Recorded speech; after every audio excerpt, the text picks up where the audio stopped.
Amma ka fayyoo dhugaa rabbii fayyoon baga annan gammadee sima dhugaa isa dhugaa isaan gammadee sima dhugaa ni gammadee jechuudha. Walitti araaramuu isaanii aatis haadha qalbiidhaan akkasitti yaada bulmootii walitti dhufanii haadha cimtuu haadha jabduu jechuudha. Haadha akkasii haadha cimtuu haadha jabduu akkasii qabaachuun baay'ee gaariidha. Innaa ati fayyoo hin milkoofti laata yaa waaqa milkeessii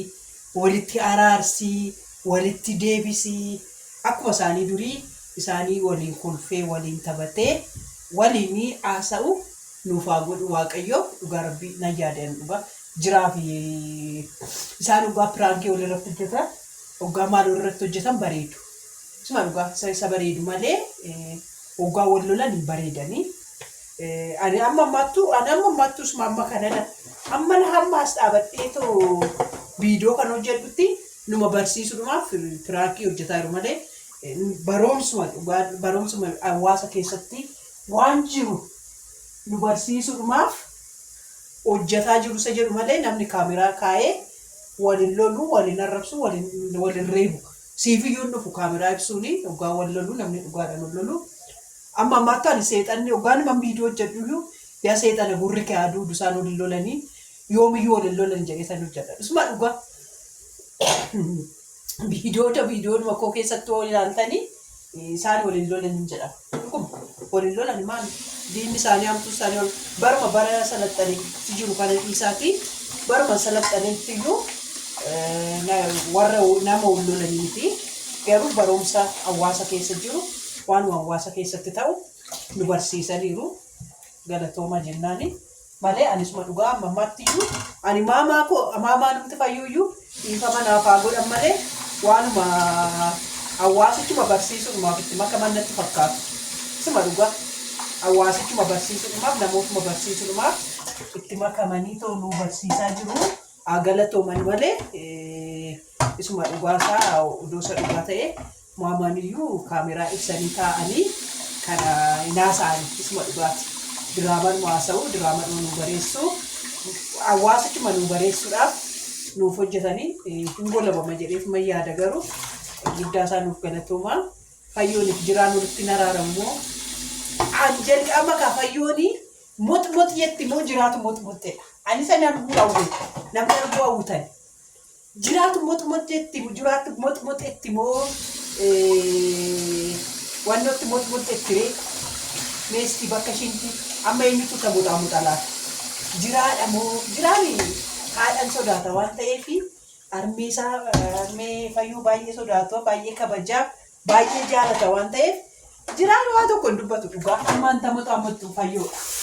Mot anjettama fayyoodha dhugaa fayyoodhumatu tamuudhaa annatti fakkaatu kan annatti fakkaatu fayyoodhumatu tamuudhaa beekama malee jiraanatti fakkaatu kan jechuudha dhugaa isuma dhugaa dubbachuu fi jiraan haadha kabaja waan ta'eef inni arroomayyuu hin dubbatu maan tamuudhaa amma akkas na godhee karaa kana bahee karaa kana cabee akkas ta'an jettu fayyoodha. Eenyu laataa nama tamuudhaa callisee eenyuun jalqaba dhiifama gaafatee walitti araaramu isaan hawwuudhaan beektaa. Isinis warri hawwutanii warri ilaaluus hawwutanii borbarii moo har'a kan har'a waarii bu'aarra dilbatadha waan ta'eef machee waarii booda gadi nuu dhiisu wayi borbarii gadi nuu dhiisu garaan nu cicciniine bara yoomuu nu gadi nuu dhiisu laata. Har'a nu bushuu jalaa nu bushaan moo amma gaa dilbata yoo dhuguma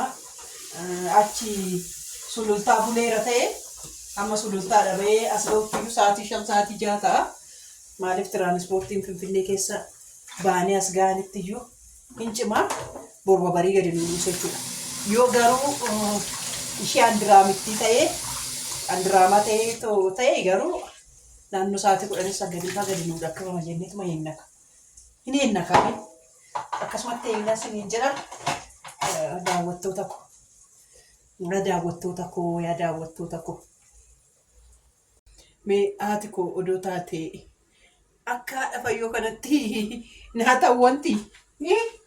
Akka haadha fayyoo kanatti naafi dhuguma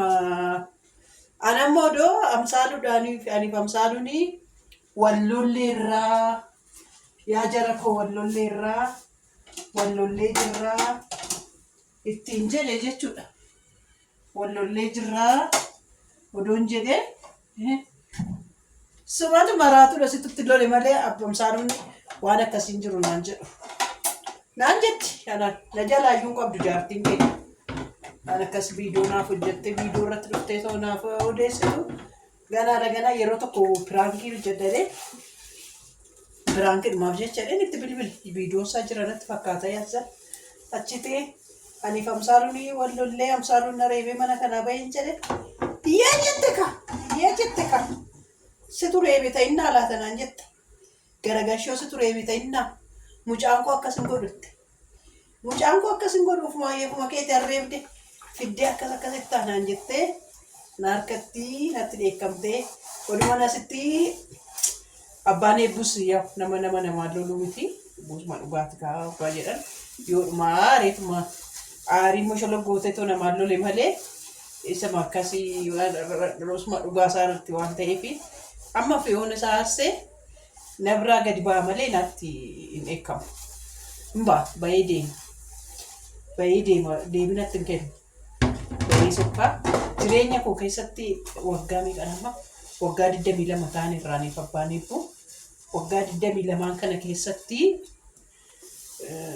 ijoollee sadii keenya keessatti aniif abbaan eebbu waggaa 26 ta'an irra jechuudha egaa ol barre. Bool barmoota gaarii egaa ol barree waggaa 26 ta'an irraa gara gaa'ilaatti garuu waggaa 22 ta'aniif gara gaa'ilaatti waggaa 22 ta'aniif kanaafi kana keessatti jechuudha gaaf tokko walitti buune wallolle guyyaa tokkottiin na yaadadha itti wallolle jechuudha maa irratti ture sayyuu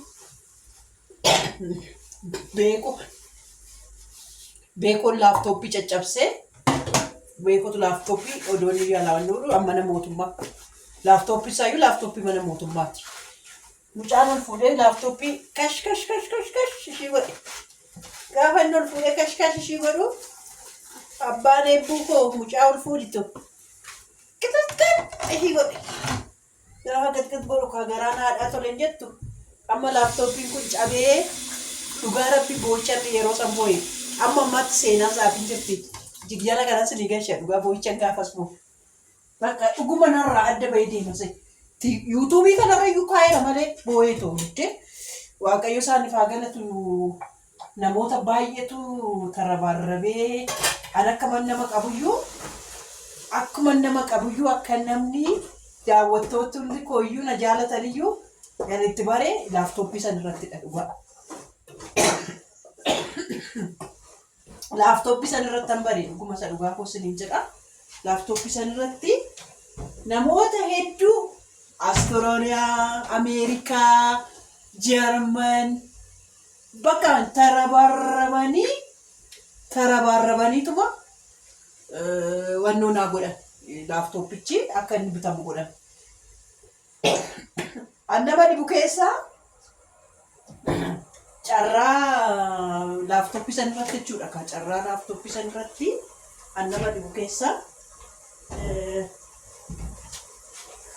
karaa laaptooppii sanii nan ka'e waan baay'een baradhee nama baay'een baradhee namuma anaaf dhaabbatu iyyuu nan argee nama gurguddaa iyyuu na jala jira se'eetoo yaadne jechuun bakka akkasumatti viidiyoo immoo hojjenneetoo gadi lakkifnu san jedhudha malee annamni akkasitti na ilaalayyuu seene beektu isaan boodadhaan innaniyyuu of eeggannoo godhe jechuudha. Achiitii isarratti abbaan eebbushaa manatti raayil abbaa duulaa jechuun raayil abbaa duulaa haadha mana abbaa duulaa bakka birriin walitti qabameera garuu